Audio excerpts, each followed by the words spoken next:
জাতিসংঘের সাধারণ পরিষদের অধিবেশনে দেওয়া ভাষণে জুলাই-আগস্ট বিপ্লবে ছাত্র জনতার আত্মত্যাগ ও বীরত্বের কথা বিশ্ববাসীর সামনে তুলে ধরেছেন অন্তর্বর্তী সরকারের প্রধান উপদেষ্টা ডক্টর মোহাম্মদ ইউনূস।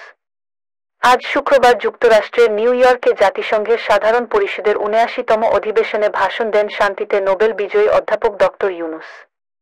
ছাত্র জনতার বিপ্লবে বাংলাদেশের সম্ভাবনার নতুন দ্বার উন্মোচন হয়েছে মন্তব্য করে ইউনূস বলেন, এই জুলাই-আগস্টে বাংলাদেশে যে যুগান্তকারী পরিবর্তন সংঘটিত হয়েছে তার প্রেক্ষিতেই আজ আমি বিশ্ব সম্প্রদায়ের এ মহান সংসদে উপস্থিত হতে পেরেছি।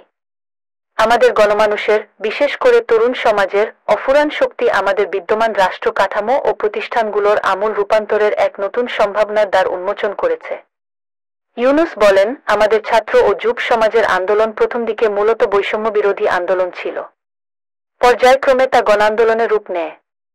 এরপর সারা পৃথিবী অবাক বিস্ময়ে দেখেছে কিভাবে সমগ্র বাংলাদেশের মানুষ একনায়কতন্ত্র, নিপীড়ন, বৈষম্য, অবিচার ও দুর্নীতির বিরুদ্ধে রাজপথ এবং সামাজিক যোগাযোগ মাধ্যমে দৃঢ়ভাবে রুখে দাঁড়িয়েছিল।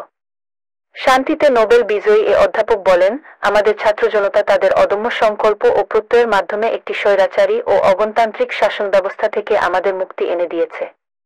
তাদের এই সম্মিলিত সংকল্পের মধ্যেই আমাদের দেশের ভবিষ্যৎ নিহিত, যা এই দেশটিকে বিশ্ব সম্প্রদায়ের মাঝে একটি দায়িত্বশীল জাতির মর্যাদায় উন্নীত করবে বলে আমি বিশ্বাস করি।